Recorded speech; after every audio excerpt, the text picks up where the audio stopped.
Welcome. In the last episode 1, we have watched a supercomputer crush the world's best chess player. Today we are going to witness something far more beautiful. For 3000 years, the game of Go was ultimate fortress of human intuition, defended by one legend, Lee Sedol. But a new mind was coming, born out of pure logic. It didn't sleep, it didn't forget. A machine built to conquer our most complex creation, AlphaGo. And then Move 37, a move so alien, so wrong, it violated ages of human wisdom. But 1 in 10,000 probability that left the greatest master speechless. But against the cold hard logic of AlphaGo, Lee Sedol fought back, pushed to the edge. He found a single impossible move 78, the cards touch. In that moment, the final score didn't matter. The machine showed us the future of problem solving, but a man showed us means to be a human. This is more than a game. Welcome back to AI vs Humans, episode 2. Now, before going into the video, for a few segments in this video, I've used Google's Notebook LM as a video explainer. It's a fantastic tool which used my research, my presentation, and the information that I've provided to explain it to you. Let me first explain the game of Go, the rules, the regulations, because it is very important to understand the game of Go to understand the whole scenario. Look at this. A pristine 19 by 19 grid, 2 untouched bowls of stones. This text highlights what makes Go unique. It's a game of territory and strategy, focused on developing real estate. The mechanics are simple. Players take turns placing a single stone on the intersections of the grid. Once a stone is placed, it stays there. It never moves again. Think of the empty board as an uninhabited island. You and your opponent are arriving at the same time, and you're using your stones to build fences, drawing borders to claim the land for yourself. To claim an area, you place stones one by one encircling empty space. Close the loop, and it's yours. Using natural geography, building in the corner uses the board's edges as walls. You secure the same land with half the stones. As we can read here, capture by surrounding introduces the main conflict. What do you do when your opponent tries to build a fence right next to yours? If an enemy group is completely surrounded, with no empty intersections left touching them, they're captured. They're removed from the board entirely. This creates a constant tension. You want to stretch your fences out as far as possible to grab huge chunks of land, but stretch them too thin and your opponent will surround you. So you sit down for your first game. You look down at this vast empty grid. Out of all 361 intersections, where exactly do you place your very first stone?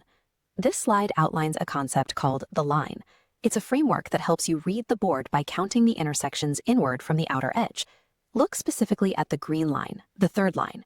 This is the line of territory. Playing here is considered cash in the bank. Because you're close to the natural edge, your opponent doesn't have physical room to sneak behind and capture you. Your land is safe, but you're hugging the coast. You're playing pure defense, which leaves the open interior of the board up for grabs. If you only build small, tightly packed houses on the beach, your opponent is going to march right past you and claim the center of the island. That brings us to the blue indicator, the fourth line.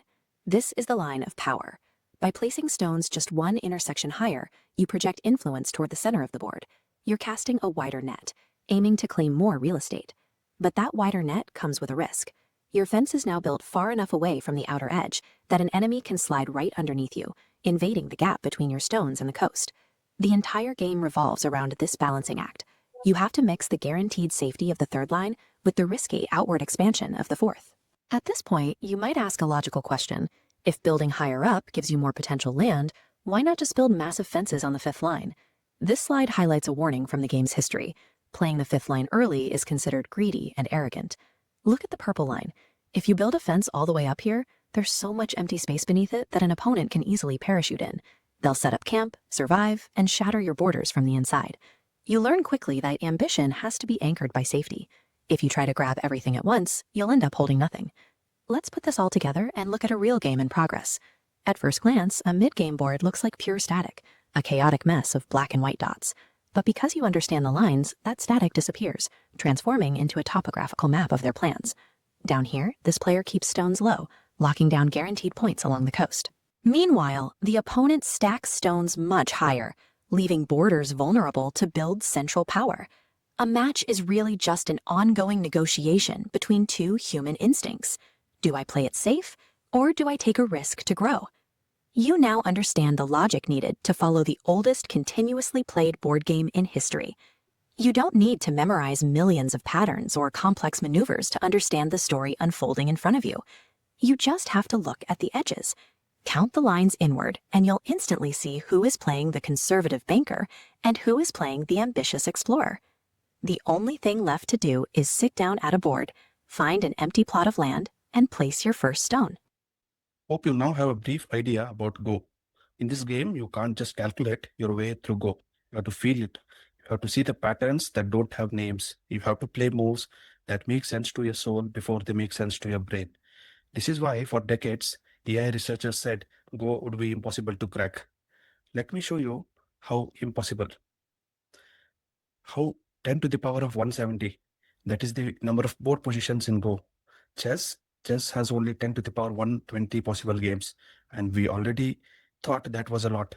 But 10 to the power 170, it's large, very large. Let me make this even simpler. Chess is like a complicated puzzle. You can solve it with enough computing power. It's hard, but it's solvable. Go is like sculpting with smoke, not sculpting with clay or sand, but with smoke. You know how difficult it is, or even impossible. You can't force it. You have to understand it at a level that computers supposedly couldn't reach. This was the place where human intuition would dream supreme forever. At least that's what researchers thought until the match. And so the stage was set, the ancient game, the impossible complexity. Now we needed two opponents worthy of this historic moment. First up, the legend Lee Sedol. To face the ultimate machine, humanity needed a god. Enter Lee Sedol, a nine-dan master. In a world of black and white, he wasn't just a player, he was the undisputed king. This is a man who turned professional at 12 years old. While most kids were figuring out middle school, he was already crushing adults on the global stage. He has waged war across the board in more than 50,000 games. With 18 international titles to his name, commentators say he doesn't see the pieces, he reads the board the way a genius reads a symphony. Armed with pure conviction, he declared human intuition superior. He looked at AI challenge and predicted a flawless 5-0 victory. He was ready, and on the other side of the board sat something that wasn't even human. 1200 CPUs, 176 GPUs, all firing in parallel across Google's cloud data centers. But the real weapon, TPUs, tensor processing units, custom chips Google built from the scratch, a hardware that didn't even exist before this moment. Then they fed it everything, 30 million moves from 160,000 expert games, every pro match they could fight. And then it started playing itself, millions of games over and over again, learning from every single loss, discovering strategies that no human has ever seen, moves that baffled grandmasters, strategies that weren't programmed, they just emerged. This thing wasn't following instructions anymore, it was inventing. And here's what makes it terrifying. AlphaGo will take a 99% chance of winning by half a point over 80% chance of winning by 20. It doesn't want to crush you, it just wants to win. So how does AlphaGo actually think? Not just calculate, not just crunch numbers. How does a machine develop something that looks like intuition? Let me break it down. Remember when Deep Blue beat Kasparov? It was basically like checking every single room in the mansion. It was brute force. But Go, that doesn't work. There are more board positions in Go than chess. Many more, in fact. So AlphaGo does something completely different. It only searches 3 rooms, but it picks the right 3 rooms. AlphaGo's brain runs on 3 pillars. 1, the components, that is policy and value networks. 2, Monte Carlo Tree Search, that's the strategy. 3, reinforcement learning. It was an AI that learned to think. But right now, let's see what happened when it played against Lee Sedol. It was in Seoul, March 2016, 5 games, the entire world was watching. I will give an entire summary of the match here, what happened game by game. Game 1, AlphaGo wins, and the room goes silent. AlphaGo beat Lee Sedol. Game 2, AlphaGo wins, but this time it plays a move 37, that makes every professional in the room stunned. A move so bizarre, so alien, that commentators thought it was a mistake. Game 3, AlphaGo wins 3-0. The match is officially over. Lee Sedol has lost. The greatest Go player of his generation, beaten by a machine. This felt like the end of something. And then Game 4, Lee Sedol plays move 78, a move that AlphaGo's networks evaluated as 1 in 10,000 chance. A move so brilliant, they called it the hand of God. Lee Sedol wins Game 4, one human, one move, against the entire weight of Google's AI. Game 5, AlphaGo takes it back. Final score 4-1. But nobody remembers the score. They remember Move 37, the moment a machine showed us something we had never seen. And they remember Move 78, the moment a human proved we still had something worth fighting for. Now, the most important section of the video, two defining moves, one by AlphaGo and another by Lee Sedol, that are etched in the history of Go in golden lines. Let us look at Move 37, a brilliant move made by AlphaGo in Game 2. In the middle of their second game, the machine placed a black stone on the board in a spot so unusual it would become known as Move 37. The commentators were immediately confused. Within minutes, the consensus among human experts watching the live stream was that AlphaGo had made a catastrophic error. The raw math backed up their confusion. DeepMind's own system calculated the probability of a human playing that specific stone at exactly 1 in 10,000. Curious, this raises a difficult question. Why would a machine designed for strategic perfection make a move that centuries of human theory deemed a total mistake? In the ancient game of Go, standard strategy emphasizes edges and corners to secure early territory.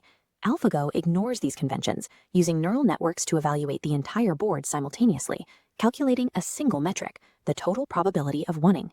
While Lee Sedol relied on a lifetime of intuition to feel the flow of the game, the machine was executing pathfinding algorithms that bypassed human bias entirely. In the seconds before its turn, AlphaGo explored millions of branching paths, simulating the remaining game to find the single most efficient route to victory. What human eyes saw as an isolated weak stone was actually the first step in a calculated trajectory that wouldn't become clear for hours. Looking at the board immediately after the move, the game seems balanced. The tactical battle is still concentrated around the perimeter, just as human theory dictates. Confident he had seen a blunder, Lee Sedol pressed his attack. He continued to play aggressively, believing he was punishing the computer for its lack of traditional experience.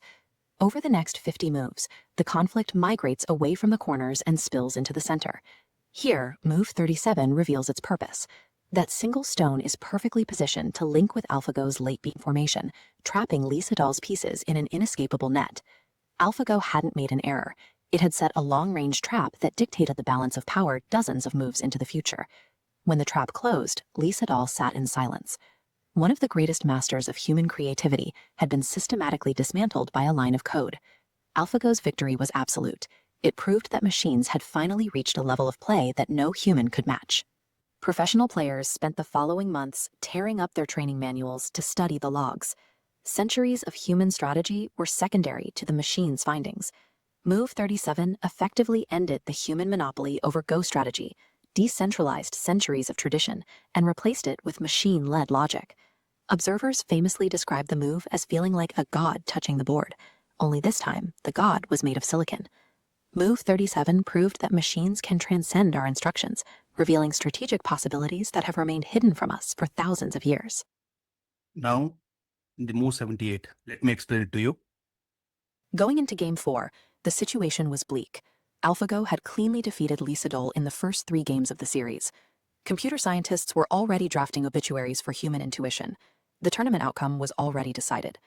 Game 4 became a desperate struggle to see if human intellect could muster a single defense against an invincible machine. Midway through the 4th game, the board looked terrible for the human champion. Lee Sedol was backed into a corner, tightly boxed in with no obvious path to victory. Then Lee placed a single, highly unorthodox stone tightly between his opponent's pieces. It became known as the wedge play, or simply Move 78. This visualization maps the AI's probability matrix for human behavior. AlphaGo had evaluated the wedge play, but calculated the odds of a human actually playing it at roughly 1 in 10,000. It was a complete mathematical blind spot. Because the system had dismissed the possibility of the move, AlphaGo hadn't adequately calculated how to defend against it. That one unlikely stone shattered its predictive models, triggering the exact 10-minute freeze. Lee hadn't stumbled into a lucky guess. He had used years of deep contextual experience to spot a subtle vulnerability that purely statistical algorithms could not conceptualize. Brute force mathematical logic, capable of processing millions of scenarios a second, was utterly derailed by a single spark of human unpredictability. When AlphaGo finally resumed playing, its internal logic was broken. It began making a cascade of bizarre, illogical errors, ultimately resigning the game to Lee Sedol. To this day, he holds a highly specific title. Lee Sedol remains the only human being in history to defeat AlphaGo in tournament play. DeepMind CEO Demis Hassabis actually viewed the defeat through a very different lens. He noted that Lee Sedol's play was a vital reminder. It proved that human creativity still possessed the capacity to surprise the most advanced systems engineers could create. It shows that even as the hardware gets faster and the datasets grow larger, moments of pure, undefinable human brilliance continue to shine through. Our story is far from over. Now, if you want to experience this incredible story in full, and I mean truly experience it with all the emotions, there's an award-winning documentary about this. It's called AlphaGo, and you can find it online. You'll feel the tension in that room. You'll understand what was at stake. But our story doesn't end here. We will see what AlphaGo achieved beyond the board of Go. The AI didn't win by memorizing rules. It learned an adaptable way to filter through trillions of possibilities to find a path to success. This ability to find a needle in a haystack of infinite options became a powerful general-purpose tool. If you can navigate the branches of a game board, you can navigate the branches of a biological process or a weather system. This leads to a bigger question. What happens when you take this logic off the board and point it at our most complex physical challenges? For 50 years, biologists have tried to solve a process called protein folding. Understanding the specific three-dimensional shape of a protein is how we figure out how diseases actually function in the body. The AI predicted the structures of 200 million proteins, nearly everything known to science, in minutes. Having this massive catalog ready accelerates our search for real-world medical treatments, such as new ways to target malaria and cancer cells. Before this, figuring out the shape of just one single protein could take a scientist months or even years of manual laboratory experiments. In one step, the system provided a map for biology that previously would have taken researchers lifetimes to draw. The system can track a storm's path 10 days in advance, generating a forecast in under a minute. It's consistently more accurate than existing supercomputers. Looking back to Earth, we face a different search, finding new, stable materials for modern technology, like more efficient solar panels and longer-lasting batteries. The AI discovered 2.2 million entirely new crystal structures. Completing that much research manually would have taken human scientists about 800 years. Whether it is a storm cloud in the atmosphere or the atomic structure of a crystal, the AI treats the physical world as a series of patterns to be identified. You don't have to be a researcher to see this in action. This invisible pattern finder is likely running inside your pocket right now. This highlights how the AI manages internet video streaming. By finding more efficient ways to compress data, it reduces the energy needed to run services like YouTube, while making them faster for everyone. From those everyday conveniences, we can zoom out to the most complex engineering challenge of our time, creating limitless, clean energy through nuclear fusion. This illustrates a reactor, where the AI acts as a high-speed manager. It balances 19 different magnetic coils, 10,000 times every second, to stabilize a ring of plasma that is hotter than the sun. The scale of the problem is secondary. From buffering a video on your phone to containing the power of a star, the same core intelligence is searching for the most efficient solution. If an artificial intelligence can write code, discover materials, and map biology at a pace we could never match, it raises the question of where human beings fit in. This captures the relationship. AI provides the raw capability to explore millions of options, while humans provide the direction. The real power lies in this combination. Humans use creativity to decide which problems matter most, and AI finds the paths to solve them. What began as stones on a board has become a way to tackle our deepest scientific challenges. By compressing decades of trial and error into mere days, we are entering a period where the rate of discovery is no longer limited by how fast we can run experiments. The breakthrough isn't a competition between man and machine. It's the result of human intuition finally having a tool that can keep up with its imagination. Right then, we have seen what all achievements AlphaGo's architecture has helped humanity in achieving various breakthroughs. In the previous episode, we have learned what AI unlocked. It unlocked logic. In this episode, AI unlocked intuition. Let's see what's in store in further episodes. In the next episode, we will see when the AI learned to talk and bluff. Thank you. The journey continues in episode 3. Stay tuned.